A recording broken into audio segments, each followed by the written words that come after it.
प्यार भरा लहजा दिलगीर न बन जाए, ये प्यार भरा लहजा दिलगीर न बन जाए।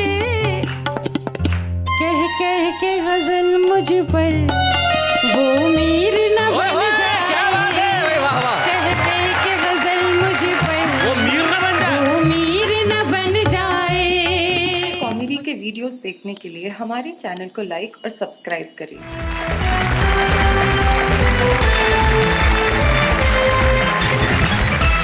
क्या बात है, मैं स्वागत है आपका। और मैं जानता हूं कि आप लोग बड़ी बेसब्री से इंतजार करते हैं कब ये कार्यक्रम शुरू हो और आप कब सारे परिवार के साथ बैठ के हंसने के लिए, ठहाके लगाने के लिए तैयार हो जाएं और ये कहने के लिए तैयार हो जाएं कि भाई कार्यक्रम हो तो ऐसा हो, कविताएं हो तो ऐसी हो, बातें हो तो ऐसी हो और तालियां हो तो ऐसी हो।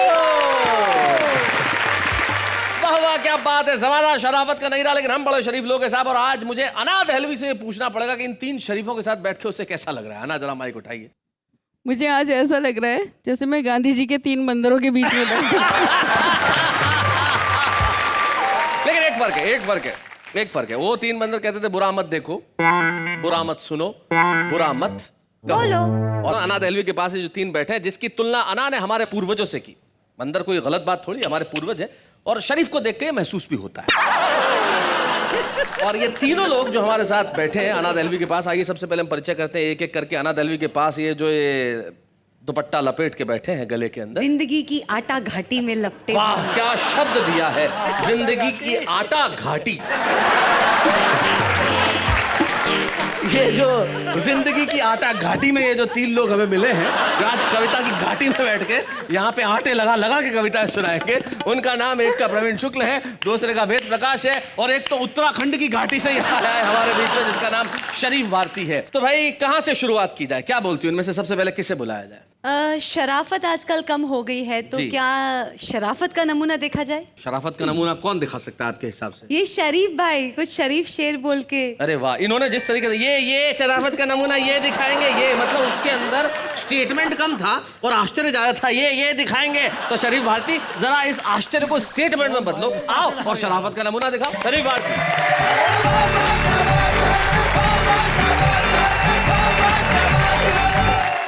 देखिए शैलेश भाई जी, मैं ठाकुर द्वारा कस्बे से आया हूँ जी। हमारे यहाँ लाइट वाइट नहीं आती, वहाँ पर बहुत दिक्कत रहती है, छोटी जगह लाइट नहीं आती, इसलिए मैंने अपनी पत्नी का नाम ही बिजली रख दिया।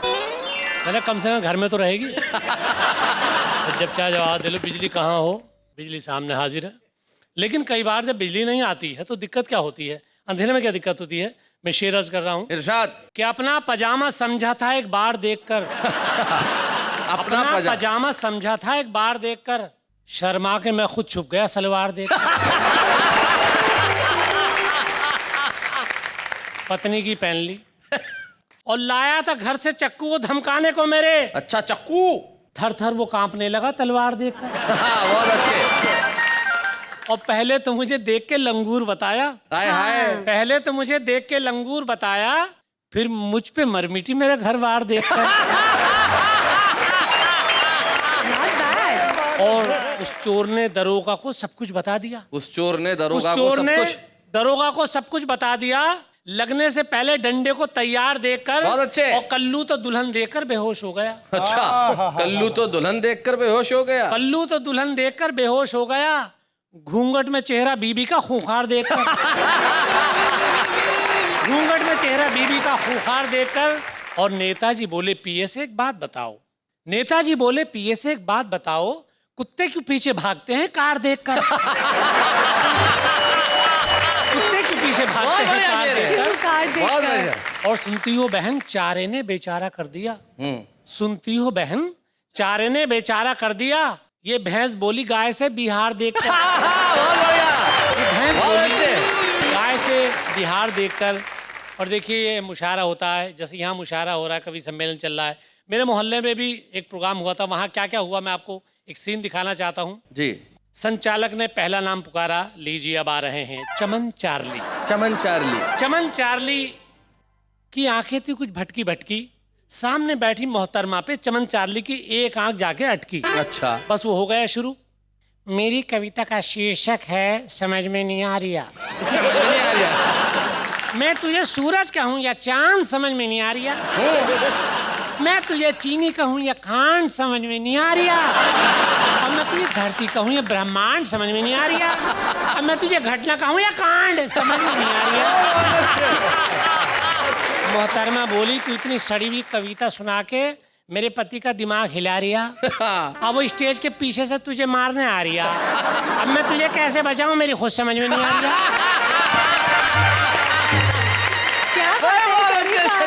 मैं तुझे कैसे बचाऊं, मेरी खुद समझ में नहीं आ रही है। उसके बाद उन्होंने एक मृग नैनी कवित्री को बुलाया। उन्होंने माहौल को चेंज किया। हम किस पे करें इत्तेबार, हम किस पे करें इत्तेबार, भरोसा नहीं रहा। हम किस पे करें इत्तेबार, भरोसा नहीं रहा। किस पे करें इत्तेबार, भरोसा नहीं रहा। और कैसे करें हम प्यार, भरोसा नहीं रहा। सामने बैठे सज्जन ने एक तुक मिलाई। मैं कैसे पीऊं अब चाय, मैं कैसे पीऊं अब चाय, समोसा नहीं रहा। संचालक ने माहौल को गंभीर होने से बचाया। फिर एक बुजुर्ग शायर को बुलाया। उम्र ऐसी है कि जबान फिसल जाती है। उम्र ऐसी है कि जबान फिसल जाती है, गजल से पहले बत्ती से निकल जाती है। गजल से पहले बत्ती से निकल जाती है और दिल कुछ और कहना चाहता है और पोपला मुंह कुछ और। क्या करूं, सेटिंग ही बिगड़ जाती है। क्या करूं, सेटिंग ही बिगड़ जाती है।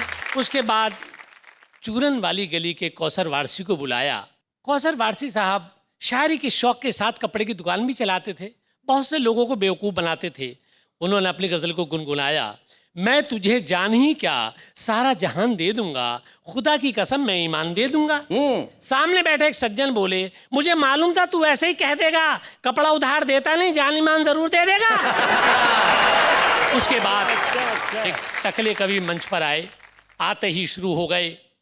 खेतों में हरियाली आई, फूलों से गुलशन खिल गए और हम भी अपनी चांद लेकर चांदनी से मिल गए। एक श्रोता बोला, सब जगह हरियाली आ रही है मगर तेरे सर का गुलशन क्यों नहीं खिल रहा? बोले, मेरे सर का भी गुलशन हरा भरा था मगर जब से मैं प्रेमिका के प्रेम में पड़ा था बस यहीं पर बिगाड़ हो गया।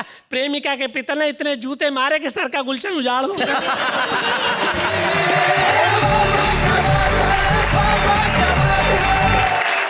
भाई वाह शरीफ भारती, आपने बहुत बढ़िया ढंग से सुनाया। वो सचमुच बहुत बढ़िया था। ऐसा होता है कवि सम्मेलन में, अक्सर ऐसा होता है। वो जो आप जो पोपले मुंह का बताए, जो कविता सुनाते सुनाते बत्ती सी जो है गिर गई। एक ऐसे ही शायर थे, आके कहा के खवातीनो हजरात,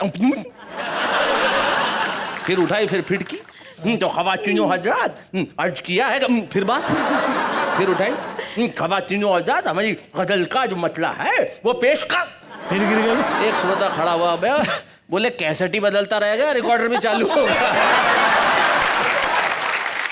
जीवन में ये जो श्रोता होता है वो भयभीत नहीं होता, वो डरता नहीं है, लेकिन कवि बड़ा भयभीत होता है। लेकिन हमारे बीच में एक ऐसा कवि है जो किन्हीं भी परिस्थितियों के अंदर कविता पढ़े भयभीत नहीं होता। हापुड़ और बढ़ौत में कविताएं पढ़ पढ़ के वो बड़ा हुआ है। मैं चाहता हूँ उस कवि को आपके बीच में बुलाऊं जो शाहदरा दिल्ली से हमारे बीच में आया, प्रवीण शुक्ल।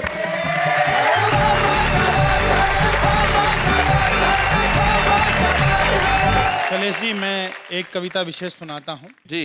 और शराफत की बात है तो सारी शराफत रोटी के लिए हो रही है। मैं रोटी शीर्षक से एक कविता सुनाता हूँ।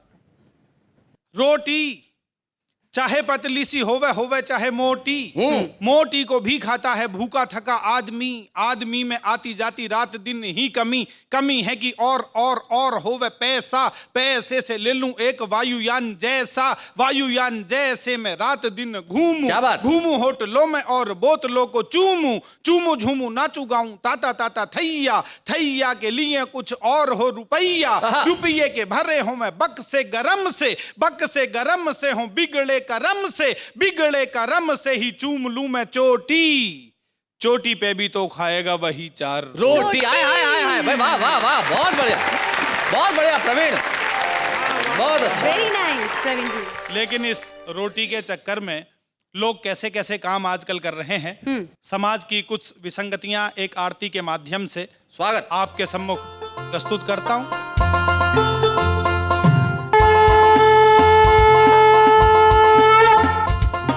ऐश आराम हरे स्वामी ऐश आराम हरे, बिल्कुल धवल केस में तुमने संत वेश में अद्भुत काम करे, बोलो ऐश आराम हरे।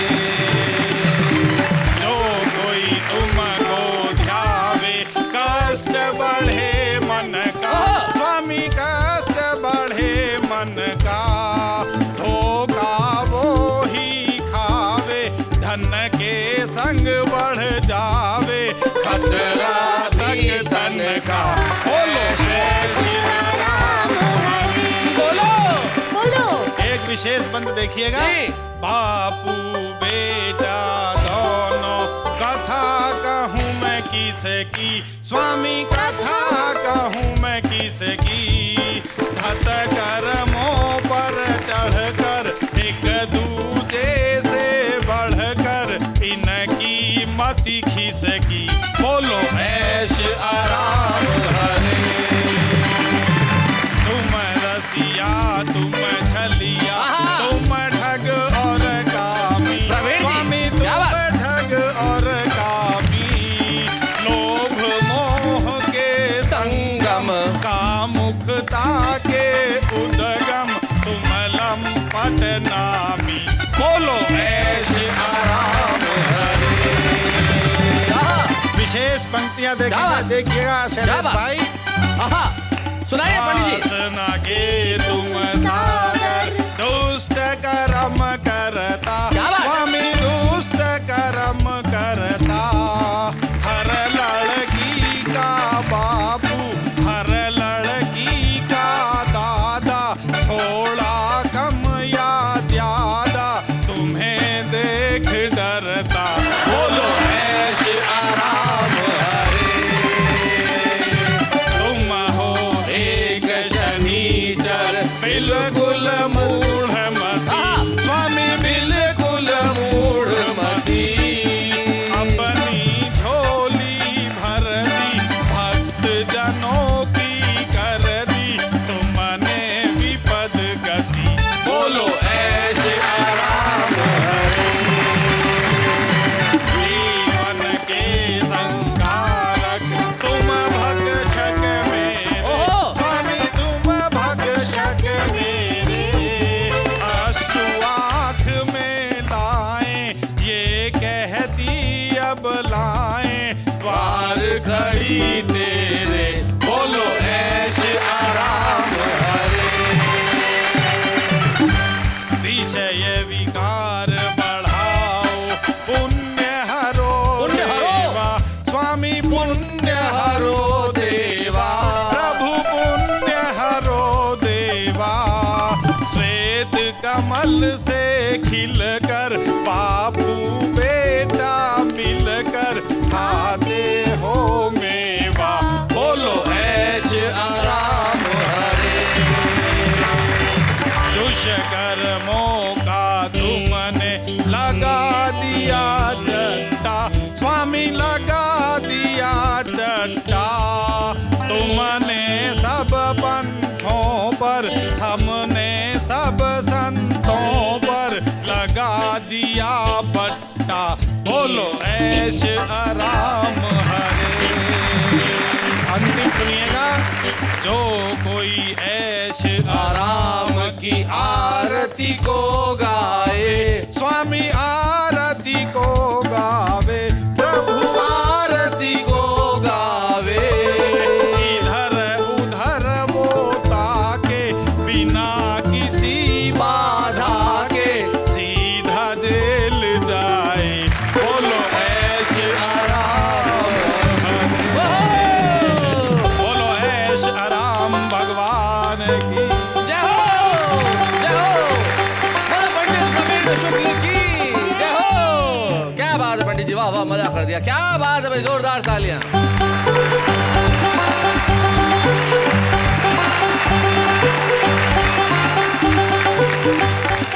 बहुत बढ़िया, बहुत अच्छे, बहुत अच्छे। भाई प्रवीण शुक्ल ने एक बहुत अद्भुत आरती हमें सुनाई और रोटी की कविता सुनाई। अद्भुत, बहुत बढ़िया बढ़िया, बधाई तुम्हें प्रवीण शुक्ल। और अब दो कवि शेष हैं, मैं सोचता हूँ किसे बुलाऊं, बताइए किसे बुलाऊं। हाँ अन्ना जी आ जाइए। एक सेकंड, आना जी क्यों आ जाए? क्योंकि इनको मैं ना नहीं कह सकती, इसलिए अन्ना जी आ जाइए। मुझे नहीं मालूम था कि आप इन्हें ना नहीं कह पाती। अन्ना दहलवी आइए, जरा जोरदार तालियों के साथ।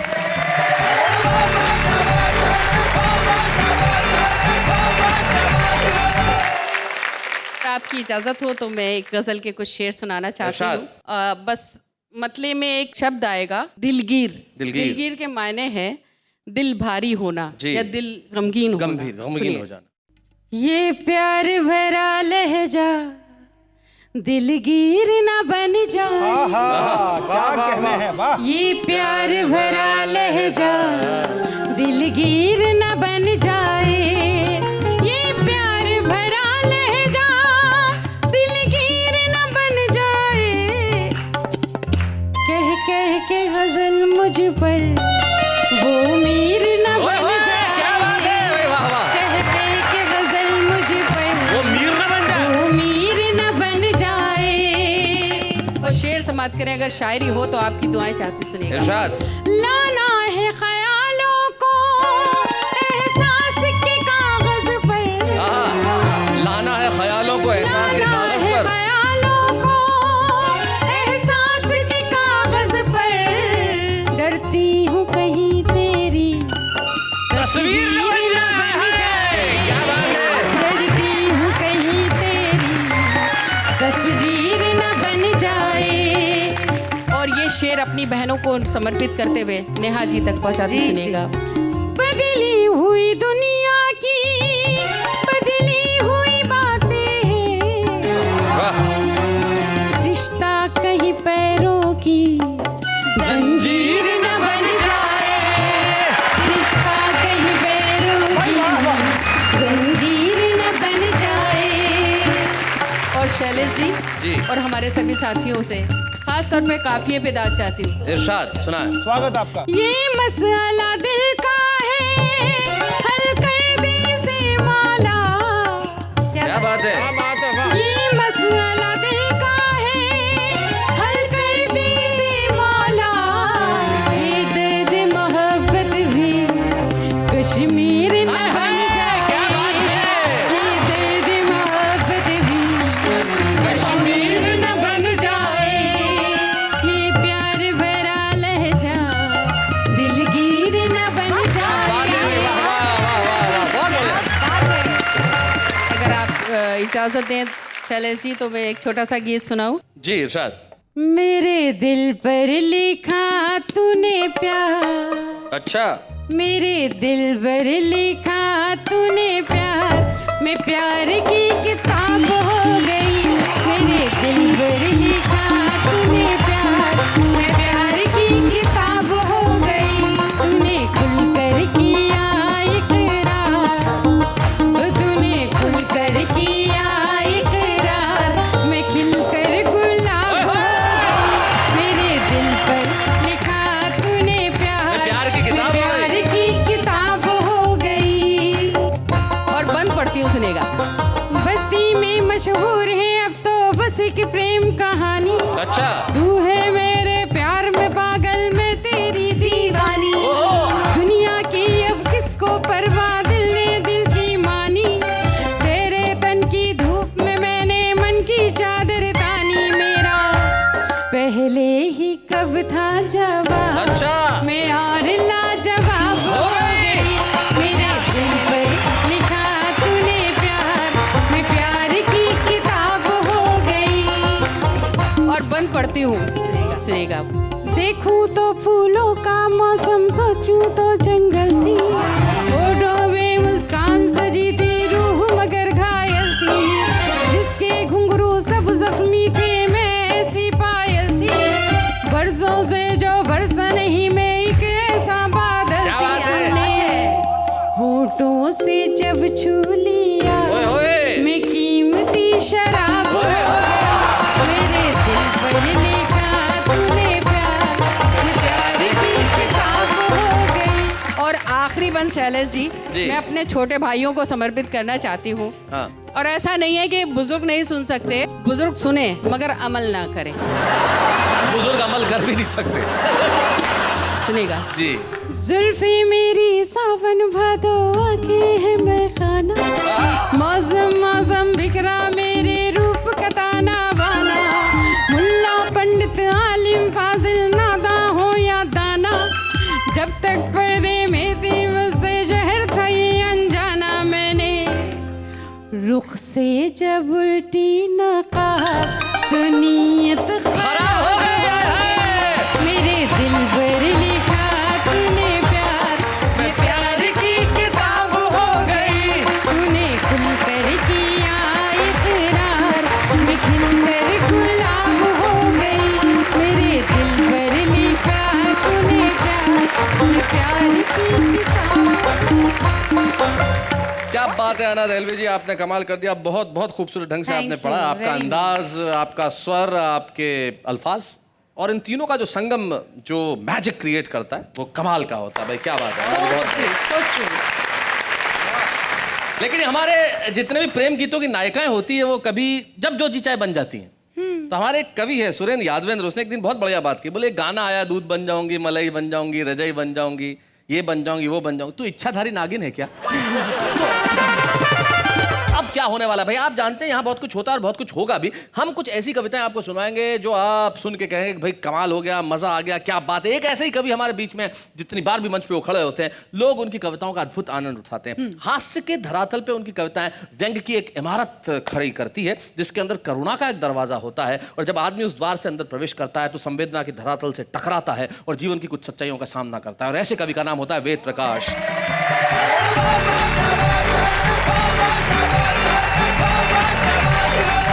आज तो बड़ी शराफत की बात चल रही है, शरीफों जी। पर कविताएं सुनाई जा रही हाँ। हैं। मैं भी बड़े ही शरीफ लोगों पे एक कविता आपको सुनाना। सुनाई।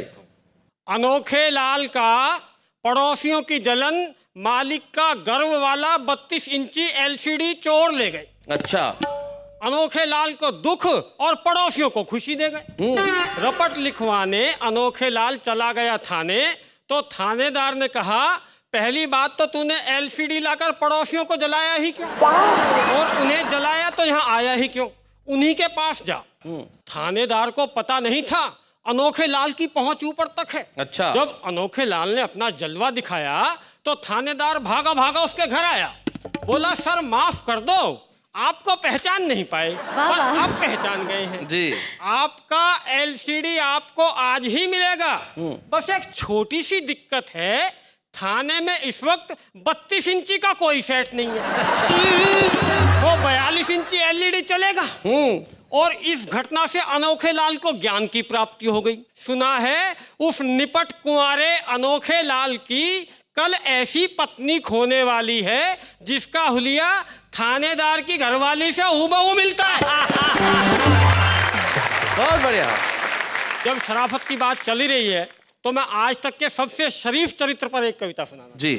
एक कविता मैं रावण पर सुनाना चाहता हूं। हाँ, सबसे शरीफ चरित्र। हाँ, रावण दिल्ली आया पीछे दशहरा के बाद, तो उसका क्या हाल हुआ। होता क्या है शैलेश जी, कई बार आदमी गलत संगत में भी फंस जाता है। जी।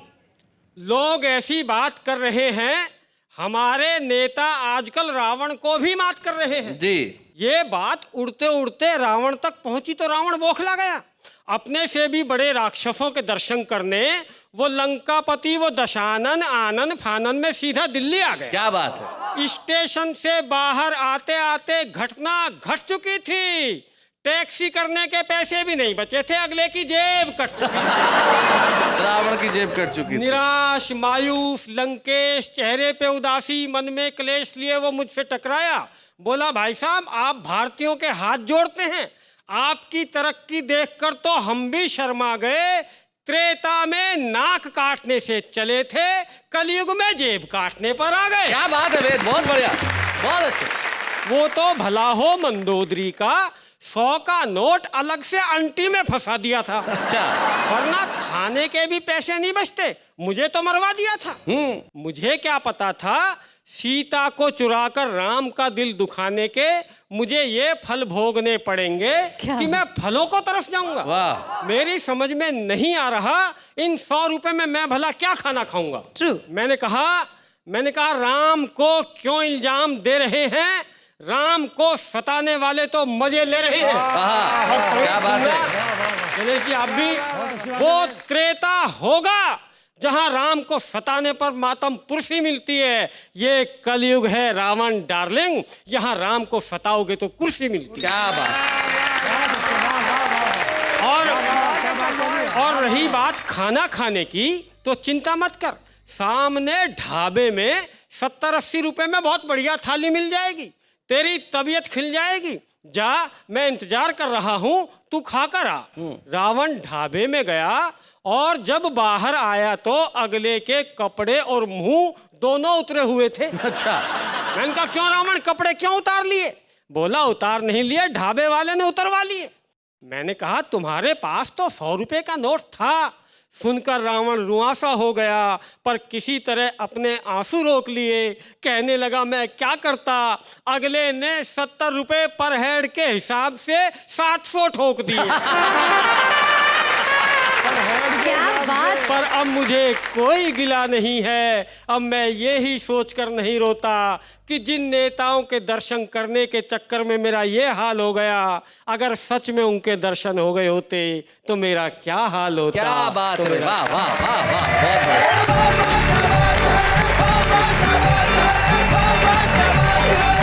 बहुत बढ़िया वेद प्रकाश, बहुत अच्छे। आपने बहुत बहुत बढ़िया ढंग से अपनी व्यंग की कविता सुनाई। और यही व्यंग की ताकत भी है कि वहां तक मार हो जहां तक आदमी सोच नहीं पाए, और मार इस कदर की हो कि चोट लगे भी और एहसास न हो। मुस्कुराहट के साथ जब चोट का एहसास हो उसे व्यंग कहा जाता है। और आपने उस व्यंग कविता को बहुत बढ़िया ढंग से पढ़ा, इसके लिए मैं आपको कहना चाहूंगा वाह वाह, क्या बात है। तो भाई वेद प्रकाश ने अपनी व्यंग की कविताएं सुनाई, लेकिन अब हम एक ऐसे कवि को बुला रहे हैं। आज के हमारे मेहमान कवि, आज के हमारे विशेष कवि, मैं बरसों से जानता हूं उन्हें। मैं हिंदी पत्रकारिता की बात करूं तो वहां से उन्होंने अपनी शुरुआत की और अपनी गजलें भी कहते रहे। आफरीन और आमीन नाम के उनके 2 संकलन आए और उनकी गजलों को शुभा मुदगल ने, तलत अजीज साहब ने, पंकज उदास जी ने और यहाँ तक कि अमिताभ बच्चन ने गाया। और उनके एक शेर जो मुझे व्यक्तिगत तौर पे इतने पसंद है कि मैं कई बार उन्हें कोट करता हूँ। जब मैं कहता हूँ कि तुम मुझे रोज चिट्ठियां लिखना, मैं तुम्हें रोज एक गजल दूंगा, तब मेरे दिमाग में वही युवा रचनाकार होता है। आइए मिलते हैं हमारे आज के इस मेहमान कवि से, जिसका नाम है आलोक श्रीवास्तव।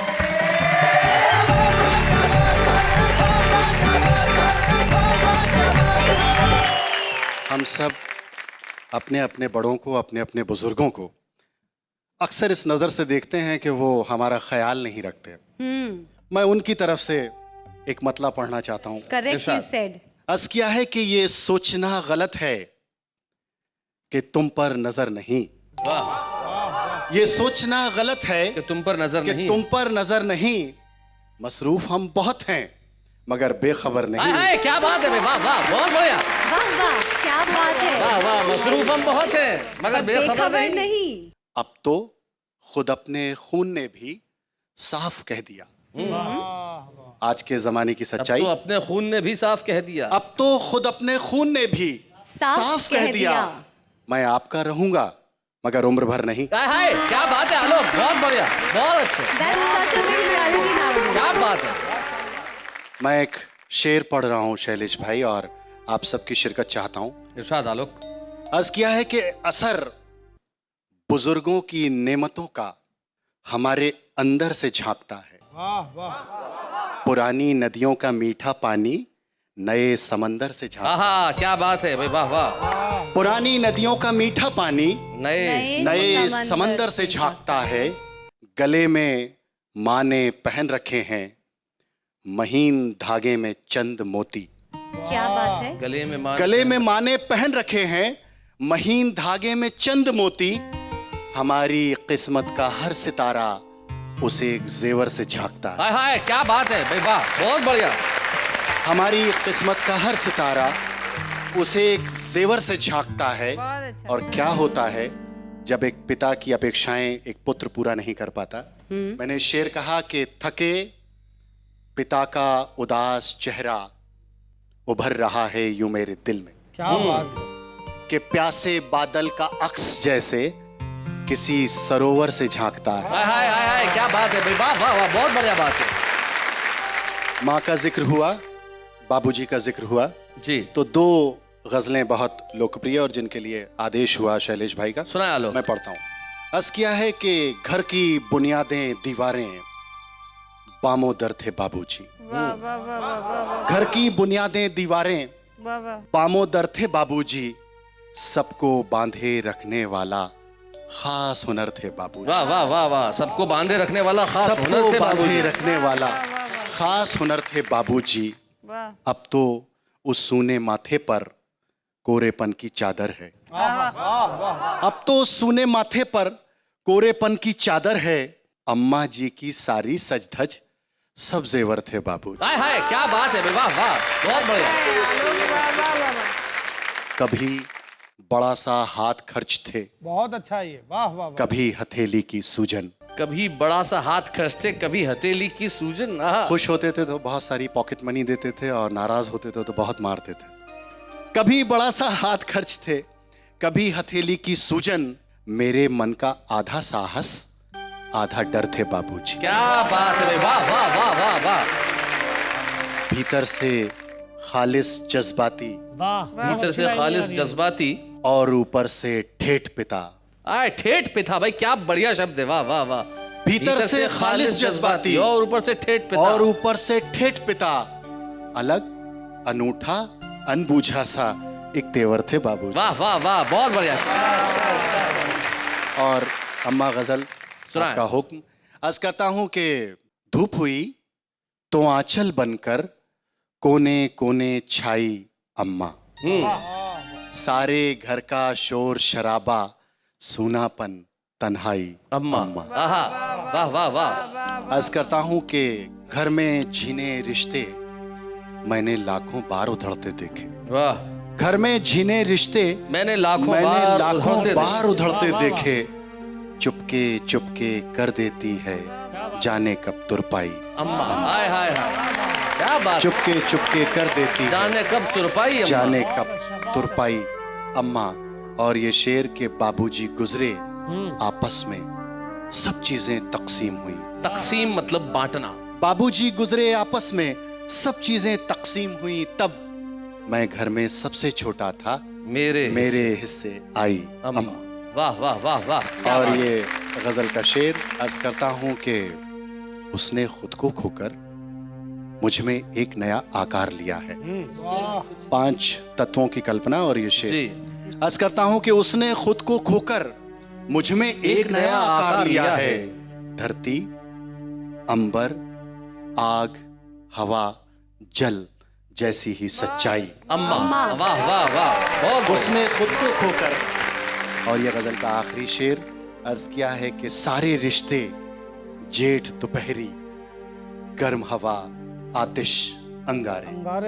सारे रिश्ते जेठ दोपहरी गर्म हवा आतिश अंगारे।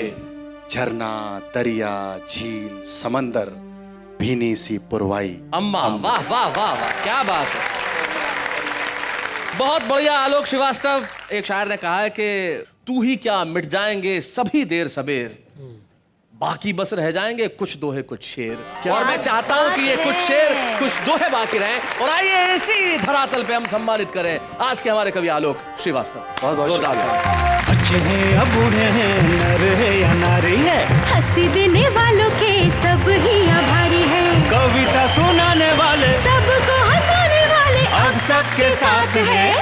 क्या बात है, क्या बात। हमें 2 शेर याद आ रहे हैं इरशाद। कि हाँ ये सच है गुजरे दिन की बातें अक्सर करता है।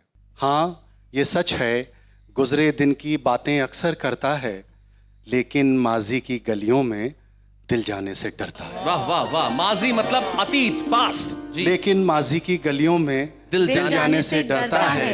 और ये जो हाथ में है और ये जो साथ में है, क्या बात है? इसके लिए एक शेर के रफ्ता रफ्ता मेरी जानिब मंजिल बढ़ती आती है। रफ्ता रफ्ता मेरी जानिब मंजिल बढ़ती है। मंजिल बढ़ती आती है। चुपके चुपके मेरे हक में कौन दुआएं करता है। क्या बात है भाई, वाह वाह वाह वाह। चुपके चुपके आपके हक में वही दुआएं करते हैं आप जिन्हें अपने बाबूजी और अम्मा कहते हैं, जिनके आशीर्वाद से आप यहाँ तक पहुंचे, और यकीन मानिए हम लोग वही हैं जो भले ही अंगारों पे चलते रहेंगे लेकिन फूल बांटने का करेंगे काम। और इस वक्त एक अल्पविराम।